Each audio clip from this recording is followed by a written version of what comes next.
I've been insecure. That, my friends, is what we call foreshadowing. Hey. Whoa. Hey y'all, it's Deuce, and welcome to the outlet where I'm the plug to online black content. If you're here, then hopefully my marketing team, it's me, I'm the marketing team. Then my marketing team saw that y'all were interested in more Issa Rae content. Now, while I can't offer y'all 10 episodes, an hour long each of Insecure, I can put y'all on to a show that inspired Insecure. Yes, here on the outlet, I am the plug to black content, and I'm going to make y'all's night or 2 days or how long y'all want to finish this great 2-season series. What is this series called? Well, it's called Awkward Black Girl. Well, before we talk about that, I have to, of course, plug myself. If you're interested in more online content being referred to you, y'all should check out more outlet episodes. And if you're interested in more discussion on TV shows and movies, y'all should check out my after shows and reviews. I want to also do poetry as well. So yeah, if you're interested in that, Dear White People is about to come on, and I already do Grownish. But let's talk about Miss Awkward Black Girl. Awkward Black Girl was created, written, starred, and co-produced by Issa Rae. It was also co-produced and co-written by Tracy Oliver, and it was executive produced by Robin Frank. However, in season 2, Pharrell, he actually executively produced the show, which is really cool.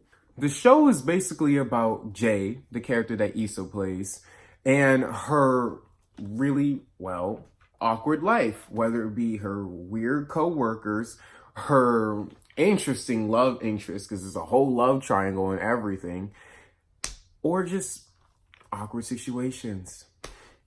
Now, the characters in the show, like the cast is just impeccable, honestly. There's so many like great moments because like I said, they're zany. They're really like pretty much cartoonish. She's sort of like the straight man and everyone else is just so over the top. There's her best friend Cece that always has her back, but sometimes, just like Vivek and Grownish, might be a little too black for this Indian. And then we have her boss lady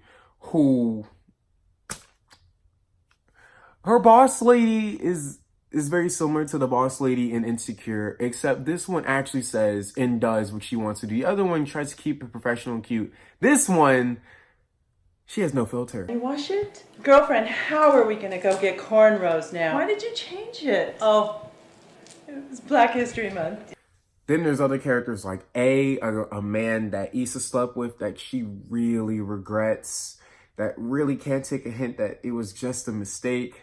Then there's her other boss, Jesus, which is a mess. Then there's Amir, who's a walking offensivity. I guess, I don't know, he just likes to say a lot of everything offensive. And then there's Darius.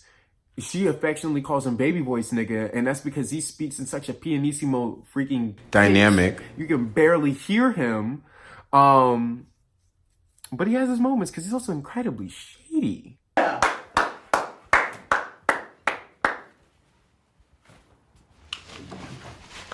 Then there's Tracy Oliver, who was the writer and producer of season 1.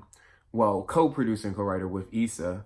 And she also stars in the show as pretty much Jay's antagonist, Nina. And she may say a lot of things, but she's lucky that Jay doesn't do what she wants to do in her mind.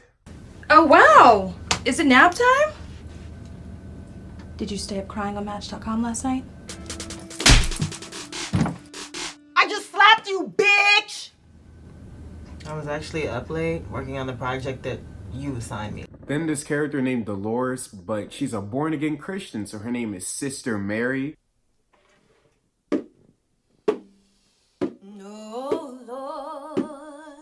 Clean away this fat and build up. Let the heavens change my thoughts. Yes, y'all, she is that religious. And the funny thing is, sometimes she can get vulgar, but we're not gonna talk about that right now. Deuce from the future, and I forgot a video. I think that's just my video editing software, Filmora Go, just acting up. And honestly, I'm about to find a new one because it's getting on my nerves. It really took for like pretty much 2 hours for all the video for today's video to be on the app. And anyway, I missed the video where I talked about the music, so I'm just gonna talk about a little bit here. The music in the show is really cool because a lot of times they use like official music from like real artists, because this was in the early days of YouTube where the music licensing was not that serious. So you could have like for example, they have like Miguel's Adorn in there and they didn't get demonetized or nothing. That's really cool. That was not a worry back then. They also have their own original music. I want y'all to listen to Issa's, not Issa, I keep doing that, Jay's ringtone. Please listen to that ringtone, y'all. Anyway, I'm gone now. Take my panties off. Boy, take my panties off. Who's calling me blocked? Hello? It's really cool how they have the comedy in the show not just be like straight up verbal, but it's also a combination of fictional comedy with her raps, her daydreaming, and her voiceovers. Like, Jay is a very passive aggressive character, so she's not gonna do a lot of things in real life. But in her mind, oh, she has a lot to say. For example, like I said, Nina is an antagonist to Jay. She always try to do too much.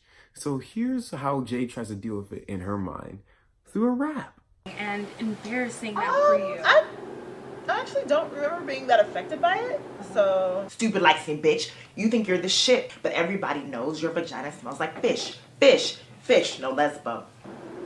Yeah. How is Insecure similar to Awkward Black Girl? Well, both of the main characters, Issa and Jay, rap to cope with their emotions. Issa just freestyles in front of a mirror, but Jay, she writes it out and she performs it, whether to herself or to Cece. Which, by the way, Cece is in this show, but she's a much, much minor character. Here's the character Sarah, and she works for We Got Y'all, which, by the way, that may have been foreshadowed. I got you, boo. Slightly a reach. So just how Sujata Day was in this show, also Tristan J. Winger is in Insecure and Awkward Black Girl. He portrays both Darius, which is baby voice nigga, but in Insecure, he gets a much bigger role as the character Thug Yoda, who, you know, is a really good father and puts bees in places where bees don't need to be. And then there's also the boss lady who, I mean, just look at her hair. They both do too much. But that's not a recycled casting. It's a different person portraying a similar role. But yes, they both series have a racially insensitive but outspoken white boss lady. And there's in addition to the cast, there's also, like I said, the rap and the similar features of the main characters. I mean, not features, personalities of the main characters. So yeah, Insecure and Awkward Black Girl have a lot of similar aspects. In conclusion, if you like Insecure, then you'll definitely like Awkward Black Girl. Like I said, there's 2 seasons of it on I Am Other Productions, which is Pharrell's company's YouTube, and also Issa's thing on Issa Rae Productions on YouTube. Season 1 is on Issa Rae. Season 2 is on I Am Others. Like I said, Pharrell executive produced season 2. I really like it. It's so refreshing to see this type of concept, because the idea of non-stereotypical Black people on YouTube as a show, it's not the most unique concept, but Issa was one of the first people to do it. So it's really cool. And like I said, it's really funny. I highly recommend it. And it's a nice watch, you know, if you just trying to kill time, I highly recommend it. So yeah, thank y'all for coming by. I hope you watch the show, and I hope to see y'all whenever. I make what you say, shake,